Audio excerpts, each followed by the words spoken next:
Welcome back, everyone, to another episode of Let's Talk Happily Ever After, where Missy and I go through rom-coms, sharing what we love about them, what we would have loved to see differently, and how they can mesh in with our real lives. Today, we're going to review one of our favorite rom-coms, Maid in Manhattan, starring Jennifer Lopez and Ralph Fiennes. Is that how you say it, Missy? Just looked it up, so Missy should know. Yes, it's Ralph Fiennes. The video that I watched. Spelled Ralph. Yeah, no, it's not Ralph Finesse. Yeah. Although I might, in my head, still call him Ralph Finesse because that's how it's spelled. Okay, anyway. So yes, we're going to talk about Maid in Manhattan, which is one of our favorite rom-coms. And I think that it's really relevant right now in terms of pop culture because Jennifer Lopez just announced that she's in her rom-com comeback era because she's, I think, going to star in a movie with the guy from Ted Lasso, which Missy hasn't watched yet, but the Roy Kent of Ted Lasso, which is one of my favorite characters in the show. So Missy, when you watch it, you're going to understand. I've seen a couple episodes. I just need to buy the Apple subscription to continue to watch it. Okay, yes. But in entirety, Missy has to watch it. And listeners, please let us know if you agree that Missy needs to watch it in entirety or not. She also has not watched Friends in entirety. My God. You're never going to let me live this down. I'm never going to let that go because you and I literally always talk about rom-coms, and that's kind of a rom-com in a... Is it? Because setting. I know I'm going to get like murdered for this, like on the internet, but like I could not get into Friends. It was just not for me.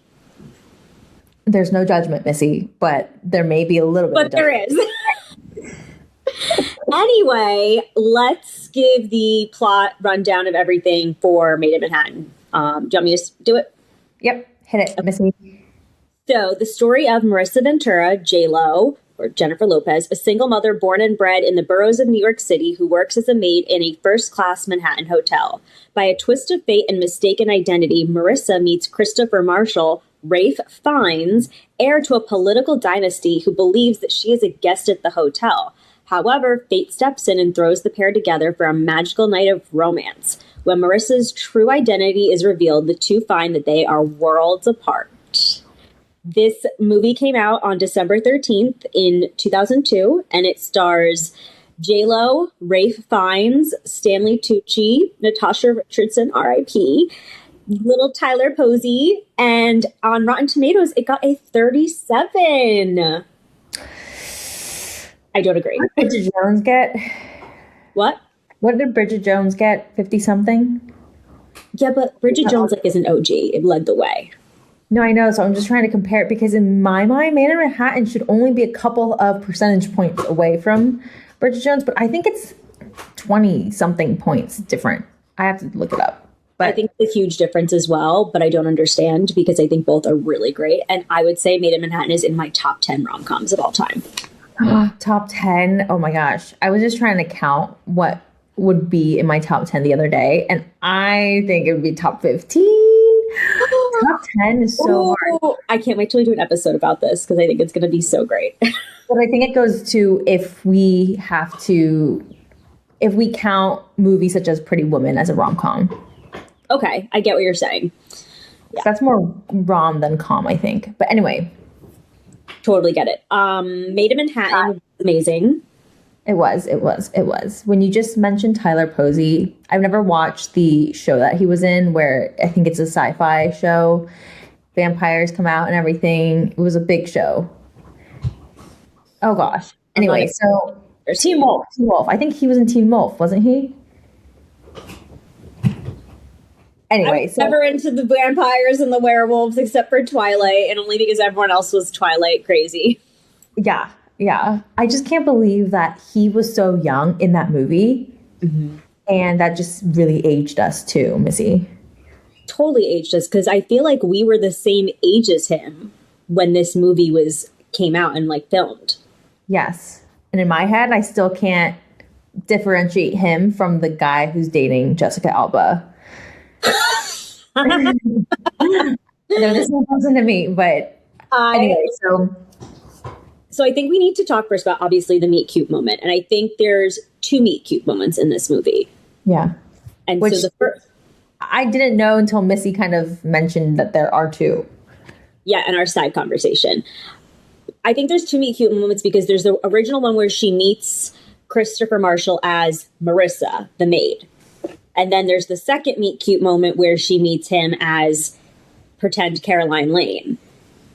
And I think that's what sets us up for then the whole movie. But back to the first meet cute moment where she's cleaning his toilet and they meet in the bathroom. Do we think that's realistic? Yes. I think that, well, no. Have you ever been in the bathroom yeah. I've gone to a bathroom before and then there's a sign up that says someone's here and it's a male cleaning the bathroom. So just for you to know. Mm-hmm.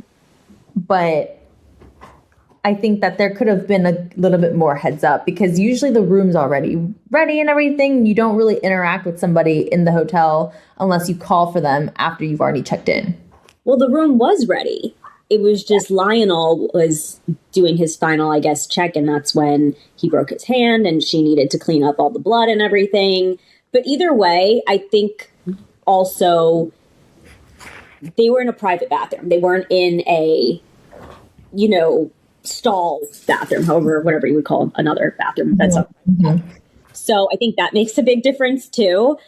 But I don't think I understand when they argue later on in the movie where she says to him, would you have taken a second look at me if you knew I was the maid? Like, clearly he didn't. Yeah. No, you just made me realize why the writers probably put that scene in is because then later on J-Lo could have said what she did say, which was, would you even have noticed me if it weren't for me being in Gucci or Dolce Gabbana? So I agree. I think I talked to you in our side conversation a lot about how I don't think that guys would notice me.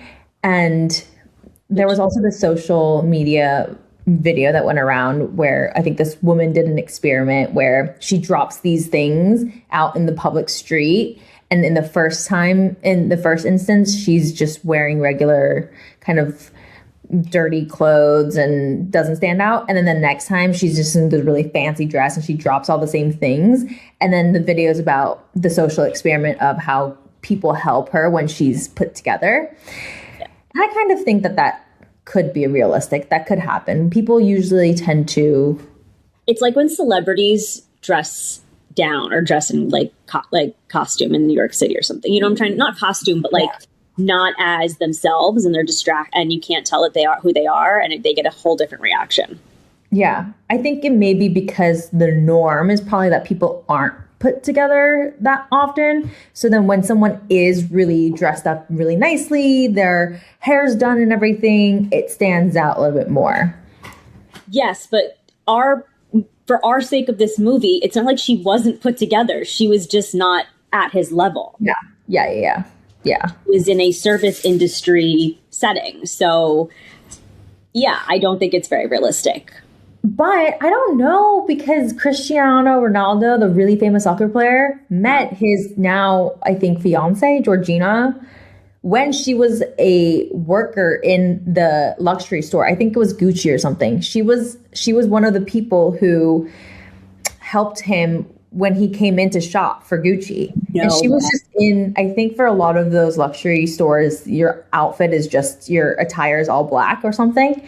So she wasn't even put together that well. I mean, she must have had makeup on and everything, but it can happen. It's a true Cinderella story, which I think this movie also does really well. Is it's kind of a remake of the Cinderella story, which I don't see in modern rom-coms. Not at all. I'm so glad you mentioned that, especially at the end when she's getting ready to go on the date with him. And you have the montage of all of her, friends at the hotel helping her get ready. And then she's in the limo and they're all waving goodbye to her. I was like, this is like Cinderella in her, carriage, but in her limo going off for the night. And when she has to leave mysteriously, like almost like the midnight thing, I was like, this is a modern take on Cinderella. And it's so perfect. And I loved it. I have a question for our listeners after what you just said. My question is, do you enjoy watching the first look types of instances, whether it's in a movie or in a wedding? You know how there's the first look between the bride and the groom, or the bride and the bride, the groom and the groom, but there's always a first look moment in the wedding. And then I think some people are suckers for the groom crying or whatever, and then the bride's all dressed up and made up. Do you think that you're a sucker, or do you just kind of say, oh, that's cute, and then move on? That was a big thing in 27 Dresses. I don't know if you remember. Yeah. When they're sitting at the bar and he's like, what's your favorite part of a wedding? And she says, I stare at the groom and see if the suckers. Yeah. So, great question. I love 27 Dresses. Okay, wait, but back to Maid in Manhattan. I also want to give... Yeah, the question, Missy, you have to answer. Okay, I'm sorry. I'm not a sucker. I don't cry. It takes a lot for me to cry. Like, really a lot for me to cry. Mm-hmm. I think I cry maybe once a year.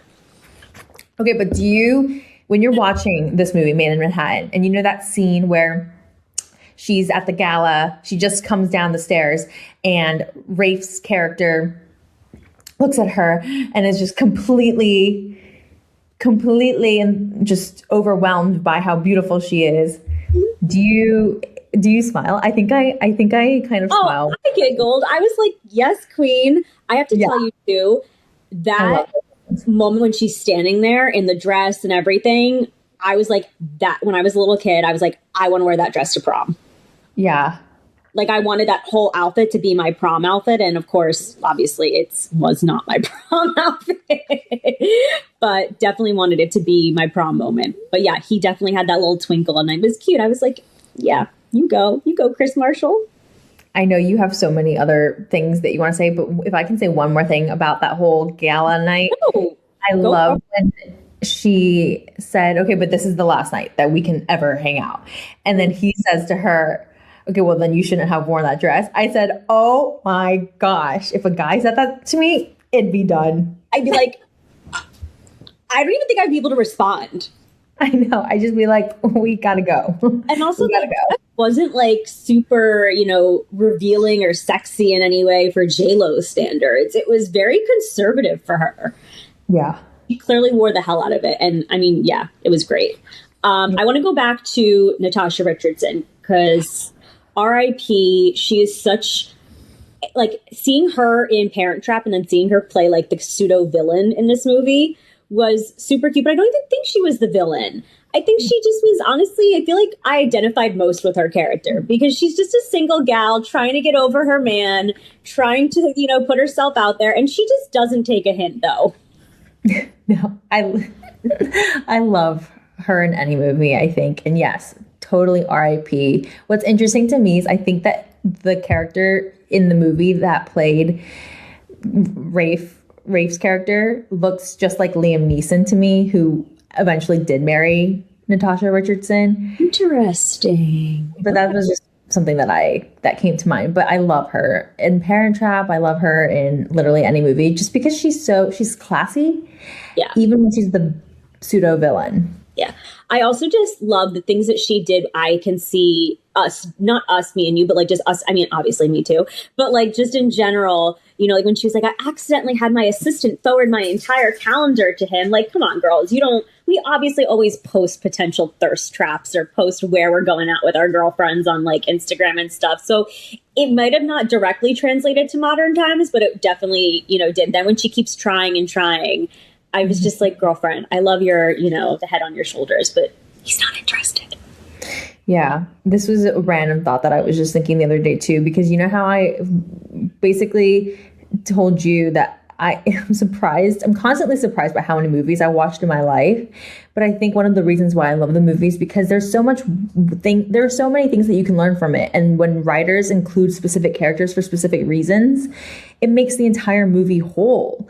And so the amount of work that goes into producing these really good movies is the reason why I don't shy away from the fact that I've watched all these movies.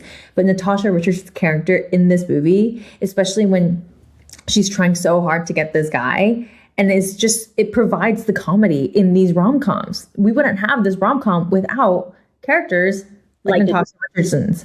Okay, and Stanley Tucci's character and Stephanie. I don't know what her actual name is, but I just remember Stephanie. And I have to tell you, I know I say this all the time in our episodes with the like extra characters. I would love a talk show between Stanley Tucci's character and Stephanie because I think they would just kill it. Because she's what? Remind me, Stephanie again. The one who submits her application, her best friend, who ends up making her get dressed up like Caroline Lane. Like, yeah. Honestly, everyone needs a Stephanie. Yeah. I think you remind me of Stephanie. That's like the highest compliment you've ever given me. I really think that you are the Stephanie. I definitely have the balls of Stephanie, but I do think in some ways she wasn't looking out for Marissa bigger picture. Like, yeah. I know I just said like, but when she submits the application, she doesn't think of the implications of like, of how she is a mom. You know, she's just a single person like, you know, Stephanie is. So there can be implications with being a single mom, and she has other financial responsibilities. It seems like she takes care of her mom too. So as much as this promotion would be such a great thing for her financially, can she really, you know, do it? And then when she tells her to go on the date with Chris Marshall and pretend to be Caroline Lane, like, no, we really can't pretend to be someone we're not, especially someone from a different bracket. Yeah, I agree. But I do love the balls on her. I mean, she's just so great. And the way that she talks, I talk like that too. She's just so unfiltered, and I really loved her. And then Stanley Tucci's character, I really identified with as being a publicist or being in the PR industry. The way that he handled Chris Marshall was so, I was cracking up because I was like, yes, points for being a publicist. But then I was like, no, don't be so publicist. Be his friend. Yeah, no, I agree with everything that you said. This brings me to a segment that we kind of always do, but it's more so, we always talk about things that we would have changed or we would have loved to see differently. And also what we really think is the one reason why somebody who hasn't watched the movie yet has watched the movie or should watch the movie. Mm-hmm. So for me, I think the one thing that I would have loved to see differently is both for Stephanie's character and Stanley Tucci's character. I wish Stephanie's character would have been a little bit more, as you said, cognizant that J-Lo's character is a mom. And if she puts all out there online and it doesn't go well, then she could lose everything that she's worked so hard for. And it just reminds me of the was he a butler? The other guy the main guy who ends up leaving. Lionel? Yeah, Lionel. So it makes me wonder if Stephanie should have been a little bit more considerate, such as Lionel.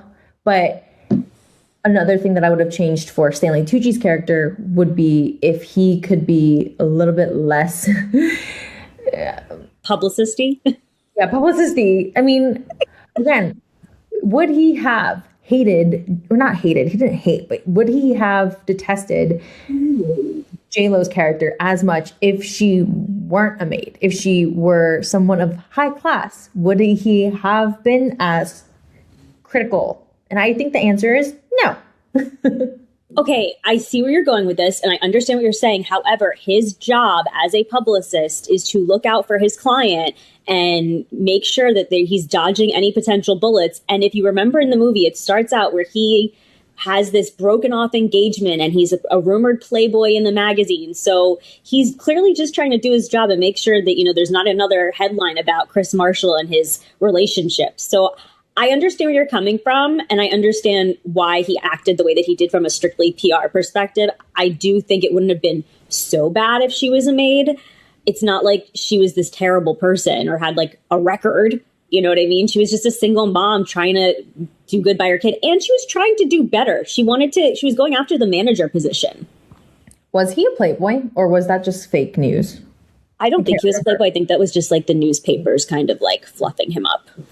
Yeah, I can't remember if he had been in a relationship or if that was just kind of fake news. Anyway, the thing that I would say to somebody who hasn't watched the movie yet but needs to watch the movie is you're not going to find any other kind of rom-com that has the Cinderella story but in New York and have that just, if you love New York and you love that kind of Cinderella story, there isn't any other movie that kind of has both of those elements. For me, I love New York. I also love the Cinderella story. So that's why one of the reasons this movie is so special is because it does that and it executes it so well. And as you mentioned, the characters. So imagine in New York, you have all these perfect characters aligning together and there's a Cinderella story. It's, Devil Wears Prada doesn't have the Cinderella story aspect. So that's why you should watch Maid in Manhattan, is because you do get that. Yeah. I just thought the supporting characters were really good, not just the main characters in this movie. And I think the New York background amplifies this. However, I just thought of this. My best friend's wedding takes place kind of in a hotel, but also in a city in Chicago. So would this whole plot be as desirable if it wasn't in a major metropolitan city? Probably not. I loved Lionel. Lionel was such a gem. He had those great lines that were just amazing.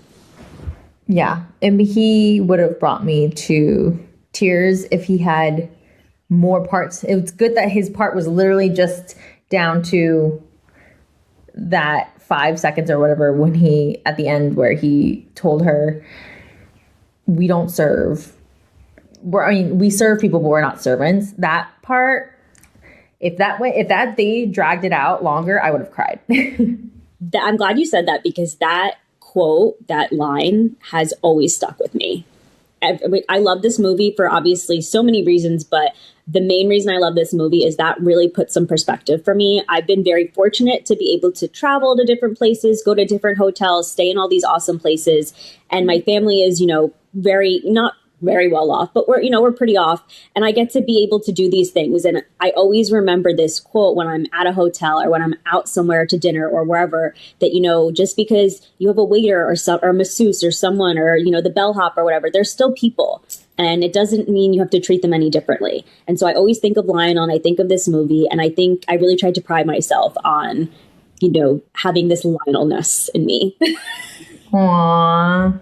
Yeah, I agree. At the end of the day, everyone's a person, and it doesn't, like I said, I have a family member who, I think I told you this offline, who does not respect service industry people as people, just sees them as service industry. And it makes me cringe. And I think about this movie all the time, and I just want to sit him down and make him watch Lionel's speech, but I don't know if he would get it. But anyway, I love Lionel and I love this speech. So very near and dear. Yeah. Yeah, I get it because I've been in the service industry before too. I would say that you never really know until you've worked a service job too. So I don't know if I should give people the benefit of the doubt sometimes. But for instance, if you go into a coffee shop, this is one of my gripes. Okay. I'm sorry. I just need to go on this little rant. Go into a coffee shop, especially if you see a long line, okay? And imagine if it's a local coffee shop, okay? Sorry, I'm getting a call from Tampa, Florida. What? Anyway, imagine it's like a local coffee shop and you see a long line, especially if it's a local coffee shop, there's going to be a business owner who's trying to rake in as much money as they can.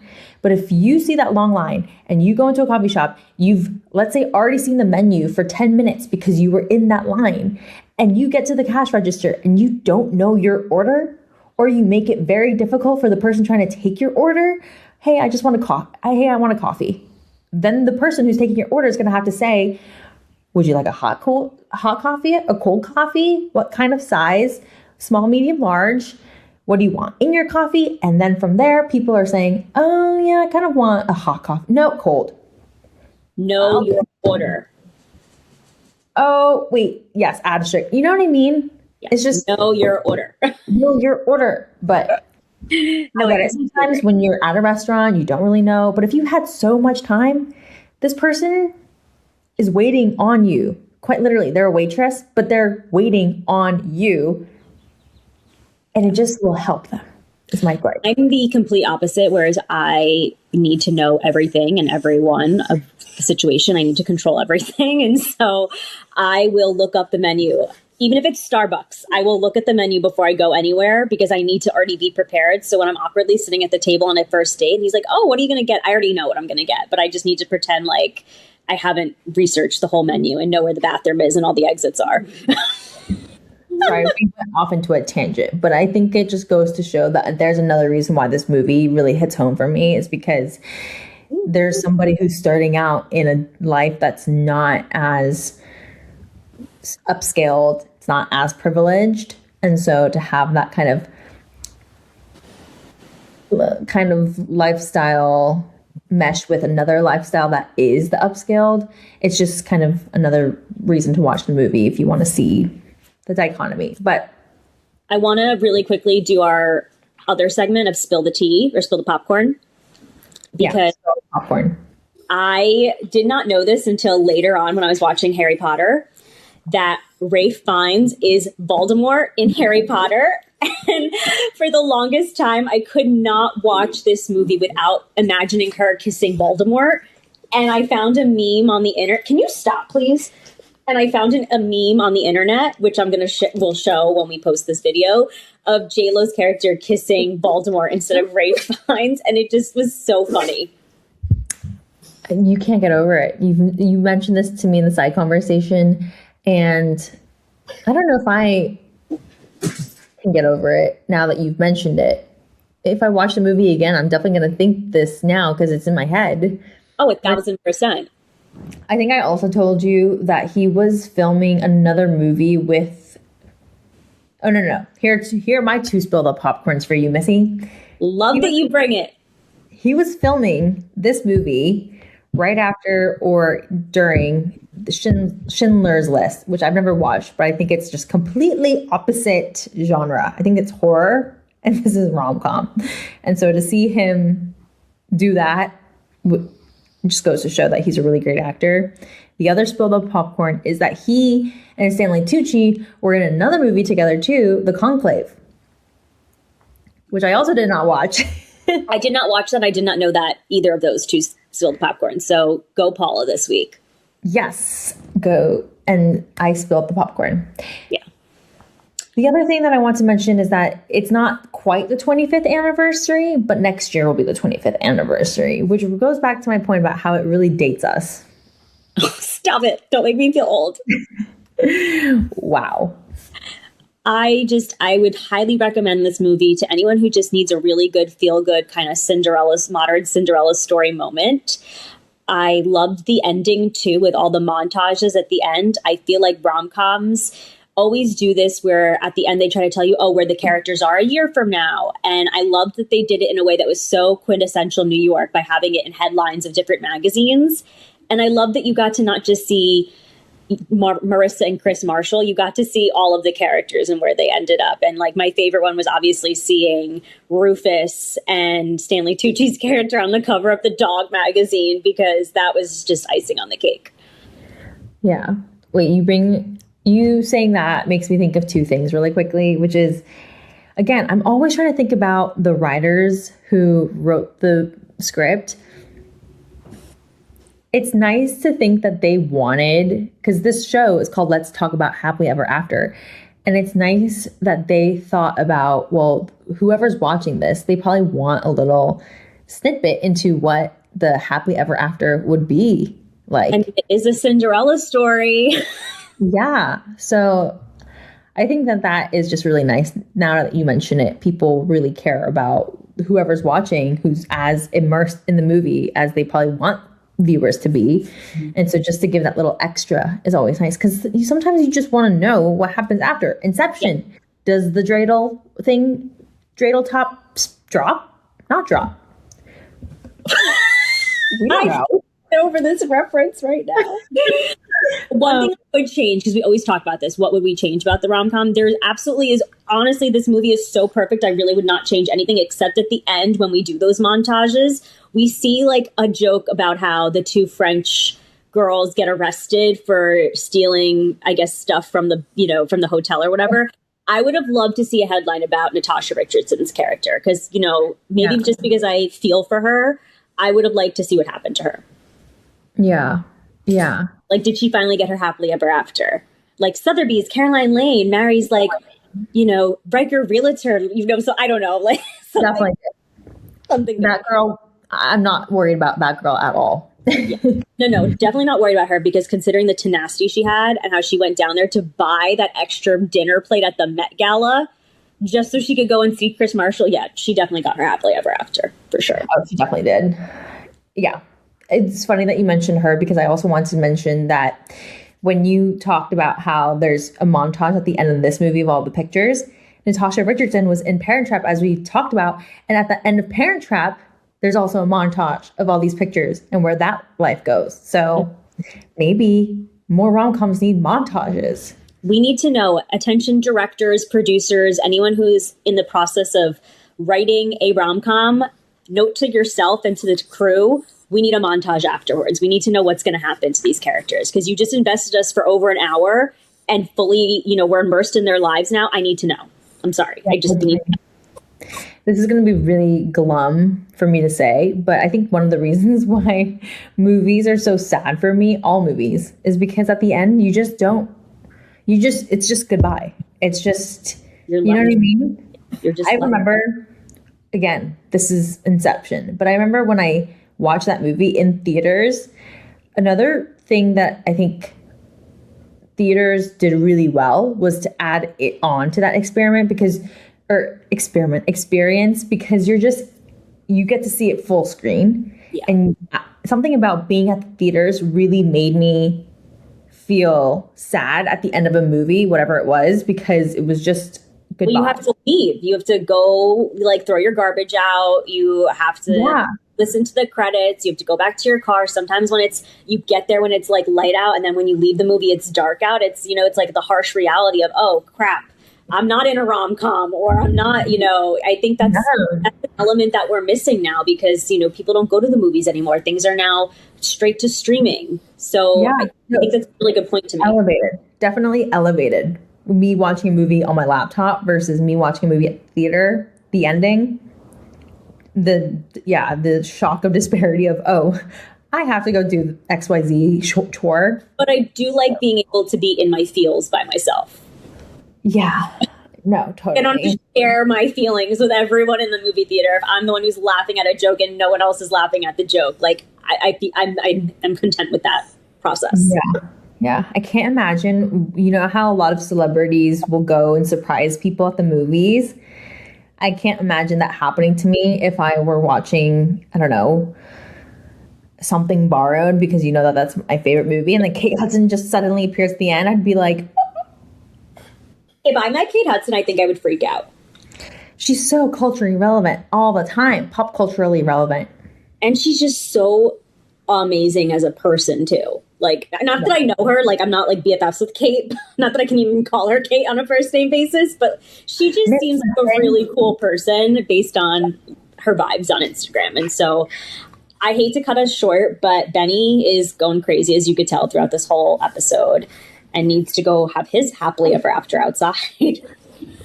No, go. I will say that next week we have a very fun movie that we're going to talk about too. So anyone who's listening, please stay tuned and follow us on Instagram. And Benny's saying follow us on Instagram, and we'll talk to you next week.